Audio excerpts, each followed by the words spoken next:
नमस्कार दोस्तों। Orange oil Bharat में आपका स्वागत है। जनवरी में अयोध्या में राम मंदिर का उद्घाटन होना है। उससे पहले राम मंदिर का निर्माण बहुत तेज गति से चल रहा है और अभी जो समय मंदिर के उद्घाटन का लोकार्पण का तय किया गया है वो जनवरी 2024 का है।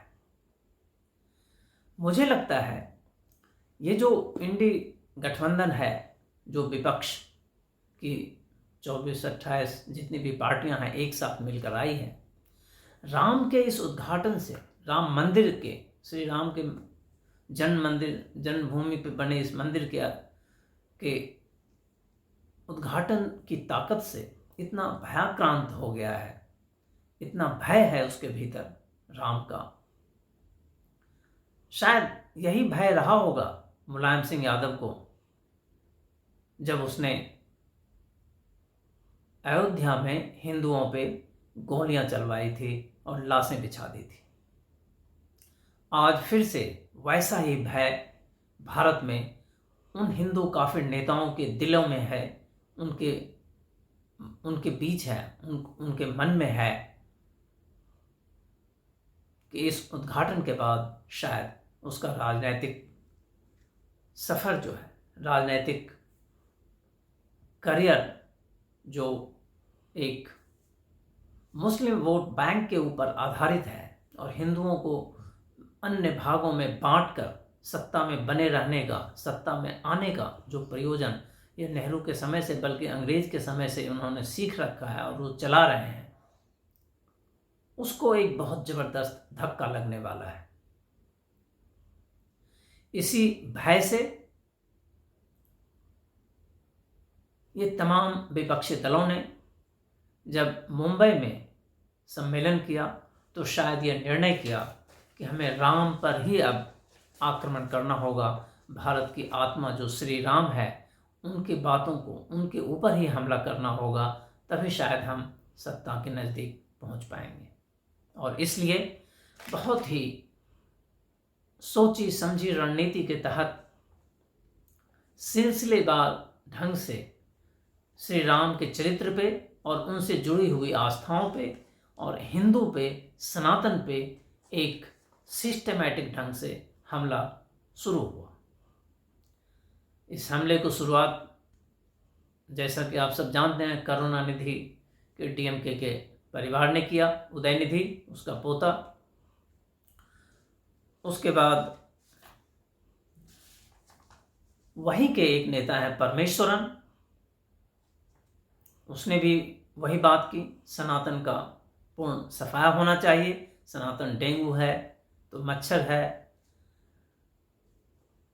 इसके समर्थन में, इस स्टेटमेंट के समर्थन में आया कांग्रेस का अध्यक्ष मल्लिकार्जुन खड़गे का पुत्र प्रियंक खड़गे। मल्लिकार्जुन खड़गे पहले ही कह चुके हैं कि यदि फिर से बीजेपी सत्ता में आ गई तो सनातन की सत्ता हो जाएगी। इसका भी एक अर्थ वही है कि फिर हम सनातन का विनाश नहीं कर पाएंगे। इसके बाद डी राजा का बात आता है। डी राजा ने भी सेम वही बात कही, हिंदू का नाश, हिंदुओं का विनाश, सनातन का विनाश। फिर आप बिहार आ जाइए, तमिलनाडु से आप बिहार आइए।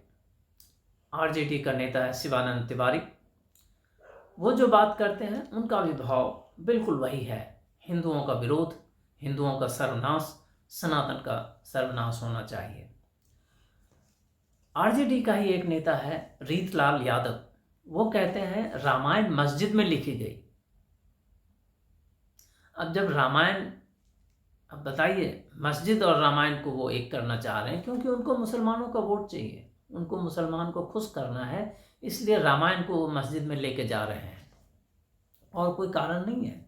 रीतलाल यादव जी को रामायण, मस्जिद इन सब से कुछ लेना देना नहीं है। उनको तो बस ये है, अभी उनको ये लग रहा है कि हम रामायण को मस्जिद में लेके जाएंगे तो मुसलमानों में वोट डालेगा और हम फिर से मिनिस्टर बन जाएंगे, फिर से सत्ता में। वहीं आरजेडी के एक और नेता हैं जगदानंद सिंह, उनका तो और भी अलग ही लेवल का बयान है। वो कहते हैं तिलक लगाने वालों की वजह से देश गुलाम हुआ। ठीक है भाई। तो दूसरी तरफ आपने बयान सुनाई है चंद्रशेखर यादव, रामायण ही जहर है, रामायण पोटेशियम साइनाइड है।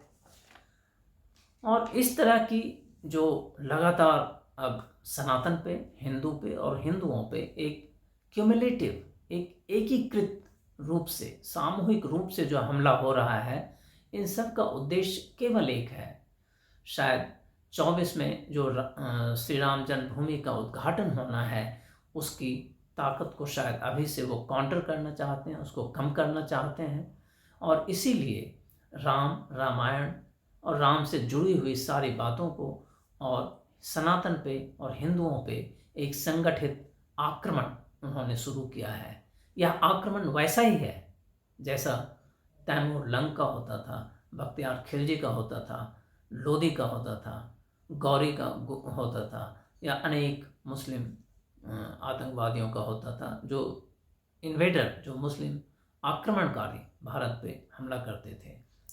ये उस आक्रमण में और इस आक्रमण में केवल इतना अंतर है कि वो साजो सामान और सैन्य बल के साथ आते थे और रास्ते में कत्लेआम मचाते हुए जाते थे। यहाँ केवल अभी हिंदुओं का कत्लेआम शुरू नहीं हुआ है।